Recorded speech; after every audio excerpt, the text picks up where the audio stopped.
여행과 상식 알뜰담입니다. 안녕하세요. 오늘은 시험 잘 보는 비법에 대해 설명드리는 두 번째 시간입니다. 오늘부터 몇 회에 걸쳐 공무원 구급 및 자격 객관식 시험을 잘 보는 비법에 대해 설명드리겠습니다. 전번 회에서도 말씀드렸지만 저는 공무원 생활을 하면서 공무원 시험 및 각종 자격 시험을 관장하는 자리에서 몇 년간 근무한 경력이 있었습니다. 그러한 경력을 바탕으로 여러 가지를 검토 분석하여 여러분들에게 공무원 시험 및 각종 자격 시험을 잘 보는 비법이라는 제목으로 말씀드리고 있습니다. 먼저 참고로 말씀드리고 싶은 것은 가능하면 설명하는 내용을 핸드폰으로 보지 말고 컴퓨터 화면을 통해 보시기 바랍니다. 왜냐하면 앞으로 설명드릴 내용 중에 표가 몇 개 나오는데 핸드폰으로는 잘 확인하기 어려울 것으로 판단되기 때문입니다. 표를 정확히 이해하여야 시험 잘 보는 비법을 터득할 수 있다고 생각합니다. 필요시 동영상의 화면을 정지해서 확인도 하여 주시기 바랍니다. 그리고 예시 등은 공무원 시험을 기준으로 설명드리도록 하겠습니다. 각종 자격시험도 양식 등만 다르지 개념은 똑같습니다. 먼저 예를 들어 공공시의 구급 공무원 시험 성적 분포도를 보시면서 설명드리겠습니다. 참고로 모든 공무원 시험은 시험 난이도, 응시 인원 및 선발 인원수에 따라 커트라인이 결정됩니다. 30명을 선발하는 구급 공무원 시험에 700명이 응시하였고 커트라인은 87점에서 결정되었습니다. 즉 87점을 맞은 사람은 10명이지만 그 중에서 3명만 합격할 수 있습니다. 일부 시도에서는 37명 모두 면접을 치르고 시험 점수와 면접 점수를 합하여 순위별로 30명까지 합격자로 발표하기도 합니다. 표를 보시면 합격 커트라인 부근에 많은 인원이 모여 있는 것을 알 수 있습니다. 대체적으로 커트라인 전후 5점 이내에 40 내지 50%의 인원이 분포합니다. 전에도 말씀드렸지만 결국 커트라인 부근에서 1, 2점 차이로 많은 인원이 합격자, 동점자, 불합격자들로 나뉘게 됩니다. 그래서 열심히 공부하는 것도 중요하지만 시험 잘 보는 비법도 정말 중요하다는 것을 알 수 있습니다. 평균 3 내지 5점 차이는 합격에 결정적인 역할을 할 수 있기 때문입니다. 여러분들은 문제를 풀고 답안지에 이기할 때 어떤 방법으로 하고 있나요? 아마도 개인별로 각각 여러 가지 스타일로 문제풀이를 할 것입니다. 문제를 먼저 풀고 답안지에 이기하거나 문제를 풀면서 바로 답안지에 이기하기도 할 것입니다. 그런데 시험을 잘 보기 위해서 반드시 위의 표를 참고하여 먼저 답안지에 연필로 표시를 하기 바랍니다. 즉 문제를 풀다 보면 확실히 답을 알 수 있는 것도 있고 맞는 것이 두세 개 중에 하나인 것은 확실한데 정답은 잘 모르겠는 것, 틀린 것이 한두 개인 것은 확실한데 정답은 잘 모르겠는 것 등과 전혀 정답을 알 수 없는 것으로 나뉩니다.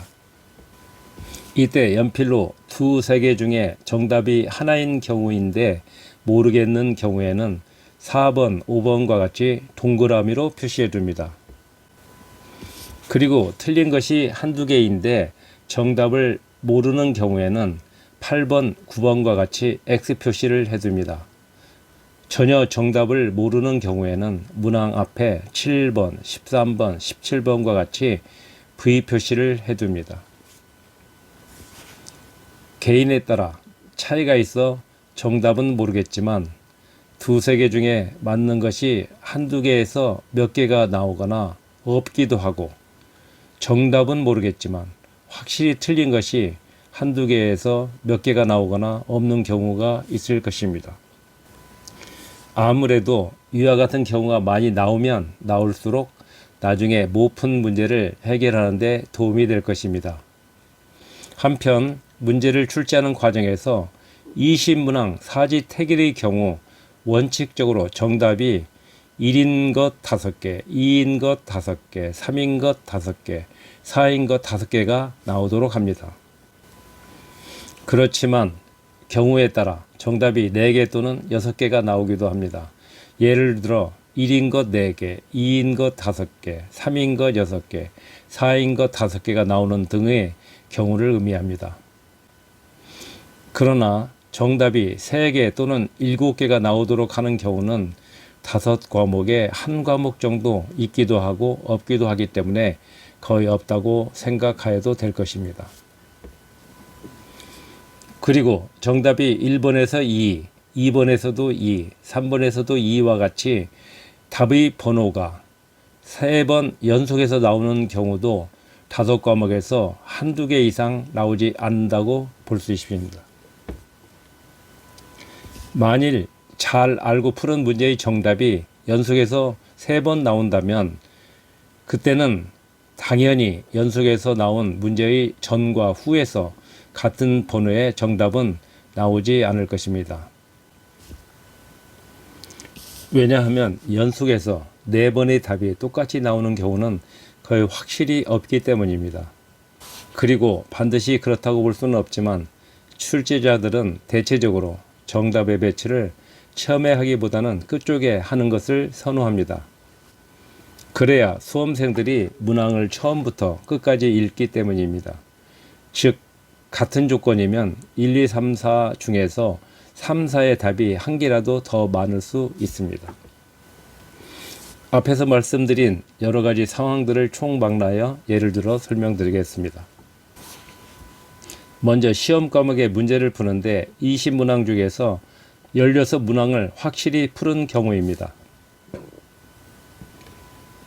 만일 일반적인 방법으로 못 푸는 문제를 대충 감으로 답을 결정하여 답안지에 표기한다면 못 푸는 20%인 4문제 중 4분의 1 확률로 한 문제를 맞추어 80% 더하기 5%인 85점을 맞게 될 것입니다. 그러면 당연히 커트라인이 87%이므로 2%인 2점이 부족하여 불합격하게 될 것입니다. 그러나 못 푸는 문제를 앞에서 설명드린 내용을 감안하여 답을 결정한다면 어떻게 될까요? 세부적인 방법을 다음 회에서 자세히 설명드리기로 하겠습니다. 앞에서 말씀드린 내용들을 감안하면 여러분들이 대개는 미리 예상할 수 있겠지만 오늘은 여기까지 말씀드리고 다음 회에서 구체적인 비법을 설명드리도록 하겠습니다. 구독과 좋아요를 부탁드리면서 다음 회에 뵙겠습니다. 감사합니다.